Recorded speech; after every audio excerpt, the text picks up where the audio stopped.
had concluded that the Atlantic Ocean was not the western edge of the world.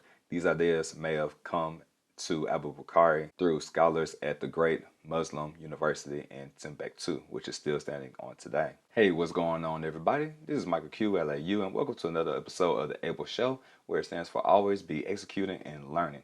And during this month of Black History Month, we're going to be changing that E from executing to educating, as I'm going to be educating you about the little known, unknown Black history facts.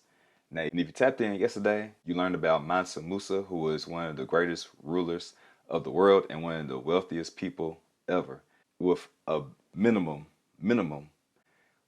net worth of $400 billion. $400 billion, yes, okay? So Elon Musk, he's worth around $190 million. $190 billion. So he's doubled that, and this is just the bare minimums, as he held half the world's wealth in gold in the old world.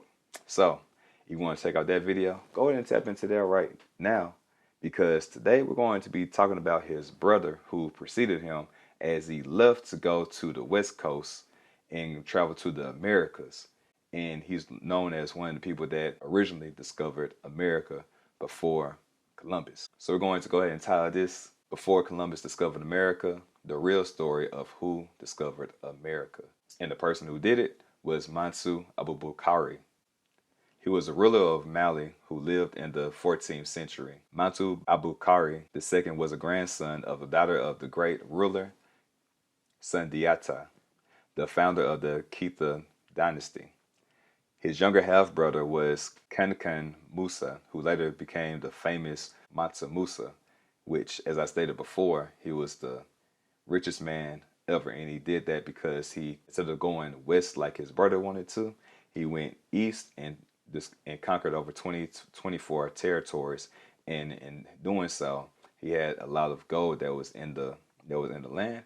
And as a result, he became wealthy. He was a quiet known secret until he made his pilgrimage to Mecca, which is in Cairo, Egypt, and he stayed there for 3 months. And all the while, he was passing out gold, and even going there and coming back was a party, as he had 60,000 people in his caravan, and 12,000 slaves, and he even had I want to say it's like griots, something like that, of that nature. I don't get the exact word, but when I get it, I'll put it right here. But these are entertainers, so they were dancing and having a good time the entire time. And not only that, but then he had his best generals as well. And he was so powerful that when he came back, he still had his kingdom intact. So it was just showing you how vastly powerful and, that much of a well-known person that he was, that, he was unconquerable at that point. Are you tired of being tired, of not having enough energy to last you throughout the day? Are you one at work, too drained to go to the gym, or too sluggish to play with your kids, and too tired to hang out with your friends and your family? Don't worry, you're not the only one. In fact, 1 in 3 Americans struggle with having enough energy to last throughout the day. But there's good news, because you can change all that by focusing on your gut health. Did you know that your gut has good and bad microbiomes that grow inside of it? And the more that you feed the good, the healthier and livelier that you feel. When you feed the bad ones, over time, you start to feel bad, then sad, and it turns into a fad that you feel like you can't escape. And it becomes your personality, aka your personal reality, and you feel like you cannot escape it, and you accept life as it is, and that it won't change. But that's where you're wrong. You just have to be able to shift your focus. See, most people fall into the trap of the SAD diet, or the standard American diet, which focuses on fast food, which is cheap and high in calories, rather than nature's fast food, which are fruits, vegetables, grains, nuts, and legumes that help nourish your body so that you can flourish. It's also no mistake that 90% of Americans do not eat enough fruits and vegetables according to the daily recommendations, and that's only 5 servings a day. What if I told you can have the equivalent of 6 superfood salads all in one that's all natural, organic, whole foods? Yes, natural, organic, whole foods. And you can make and consume it in under a minute, and it only costs $4 a day. So there's no excuse that you need to shop, chop, and cook your foods because it's delivered at your front door. If this sounds good to you, check the description down below and schedule a 15-minute complimentary call so that you can see how this can be a fit into your lifestyle. So you can change your personal reality and increase your energy, mood, digestion, sleep, and skin, all by focusing on your gut health, which is the cause to all your symptoms. Don't believe me? Just Google gut health blank and you'll find plenty of research articles that find a connection. Back to the video. But going back to Abubakari, Mansa Abubakari II ruled one of the largest empires in the world at the time, and he sought to increase his power and influence of Mali even further. While his brother was interested in extending borders to the east, toward Cairo, Abubakari apparently focused on westward expansion by exploring the waters to the west of his kingdom, which was the Atlantic Ocean.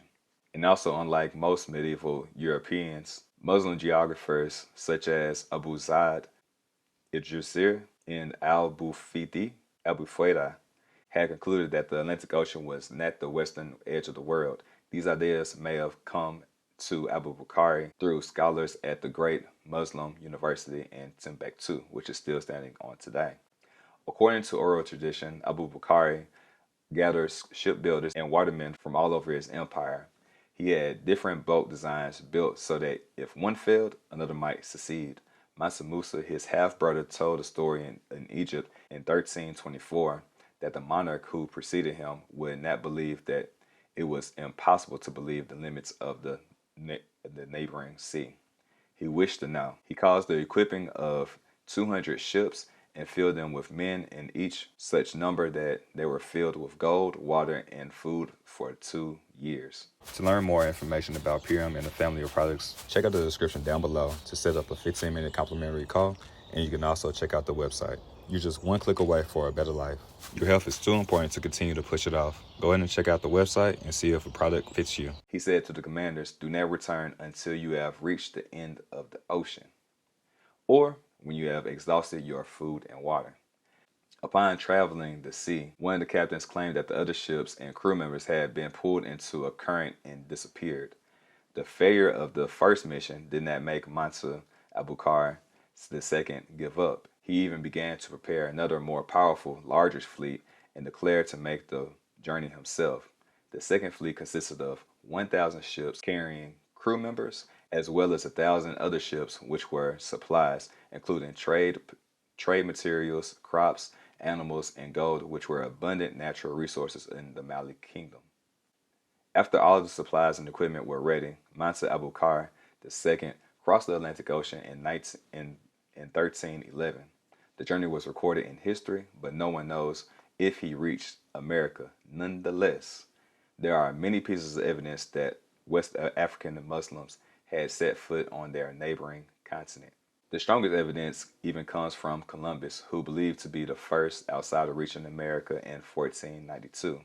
In his journal, he mentioned that Native Americans confirmed dark-skinned people had come to the southeast in boats, trading in gold-tipped spears. The natives described the spearheads as guanin, and it's spelled Guanin, a word for gold in the Mandinkan language of the Mali Empire. So they had the language, and they also had the gold. They had chemical analysis of the spearheads found that the gold most likely originated in West Africa. Columbus and his son also discovered that Native Americans used handkerchiefs like those used in West Africa. Those are some telltale signs.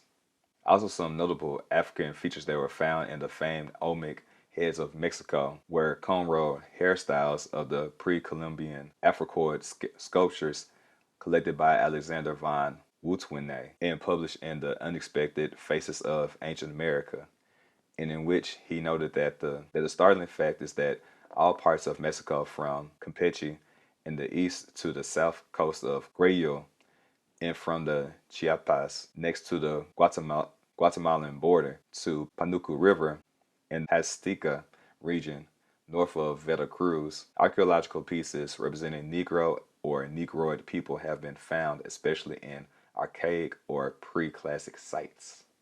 Professor Leo Wiener of Harvard University also found some astonishing rare quotes from early European explorers, African loanwords in Native American languages, and much more. On page 365 in his third volume, he mentioned the presence of Negroes and their trading masters in America before Columbus is proved by the representatives of Negroes in America sculpture and design by the occurrence of the black nation of Darien, present-day Panama, early in the 16th century, but more specifically by Columbus' emphatic reference to Negro traders from Guinea, who trafficked in the gold alloy guinan of precisely the same composition, having the same size as frequency, referred to by early writers in Africa. And also the European sailors mentioned that Native American tribes wore cloths similar to Muslim Moors of Spain. No one has ever known the fate of Mansa Abubakari II's fleet. However, the signs confirm that African Muslims are the first to reach America and that European sailors. All right, so that's another way that we can close out this Black History Month by concluding that African Americans set foot on American soil before the Europeans. So our place in the Americas didn't start with slavery, but it came from before. We wanted to expand our territory, but not just expand the territory, but also bring gifts and come as friends and allies to the new world. Just knowing that there was something more than what we currently had in Africa. So I hope that you enjoyed this video. And as always, if you learned something new, put it in the comments down below. And like, share, and subscribe, and smash the notification bell so you can get the next episode when I drop an episode for the Able Show. Because during the month of February, I've been going 28 for 28. And today just wraps it all up. Show that highlights the 28 videos for the month of February. So then you can get the little known, unknown Black history facts that you should know more about. And as always, you all stay fearfully fit and fearfully blessed.